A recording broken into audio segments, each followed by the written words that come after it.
కేంద్ర రాష్ట్ర ప్రభుత్వాల సంక్షేమ పథకాలను ప్రజలకు చేరవేయడమే లక్ష్యమన్నారు కేంద్ర హోంశాఖ సహాయ మంత్రి బండి సంజయ్. ఎమ్మెల్యేలు, ఎంపీలు అభివృద్ధి విషయంలో కలిసిమెలిసి ఉండాలని కోరారు. అధికారులు, ప్రజాప్రతినిధులు కలిసి కృషి చేస్తేనే అభివృద్ధి సాధ్యమన్నారు. కేంద్రం నుంచి ఏ పనులకు నిధులు తేవాలో అధికారులు, కలెక్టర్లకు నివేదికలు సమర్పించాలన్నారు. కరీంనగర్ కలెక్టరేట్ ఆడిటోరియంలో జరిగిన కరీంనగర్, రాజన్న సిరిసిల్ల జిల్లాల దిశ కమిటీ సమావేశానికి అధ్యక్షత వహించారు సంజయ్. గౌరవ మున్సిపల్ కార్పొరేషన్ గారికి, municipal commissioner corporation Karimnagar Shri Andhravamshi గారికి. మీటింగ్ యొక్క ఉద్దేశం మీ అందరూ తెలిసిందే.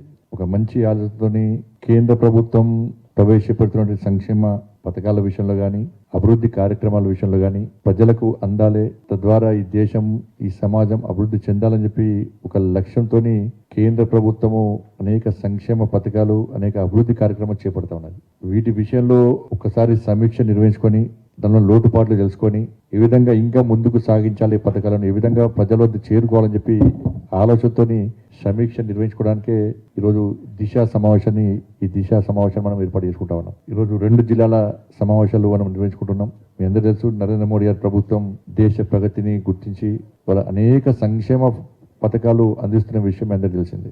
ఇలా ఇక్కడ ఉన్నటువంటి అధికారులు ఇవాళ మీ డిపార్ట్మెంట్స్ అన్ని కూడా మనుగడ సాధిస్తున్నాయంటే ఇవాళ ప్రతి దానిలో కూడా కేంద్ర ప్రభుత్వం యొక్క నిధులు, కేంద్ర ప్రభుత్వం యొక్క చొరవతో నడుస్తున్న విషయం వాస్తవం. పల్లెల అభివృద్ధి కానీ, పట్టణాలలో ఉన్నటువంటి ప్రగతికి కానీ అన్ని విషయాల్లో, ప్రతి విషయంలో కేంద్ర ప్రభుత్వము ప్రత్యేకంగా నిధులు ఇవ్వడము, దాంతోపాటు ప్రజల యొక్క ఇబ్బందులు తెలుసుకొని పేద ప్రజలకు సేవ చేయాలని చెప్పి ఒక ఆలోచనతో అనేక సంక్షేమ పథకాలు ఇవాళ అందిస్తున్న విషయం వాస్తవం. ఒక ఆలోచన ఎందుకంటే మేమందరము ప్రజల చేత ఎన్నుకోవడం ప్రజాప్రతినిధులం.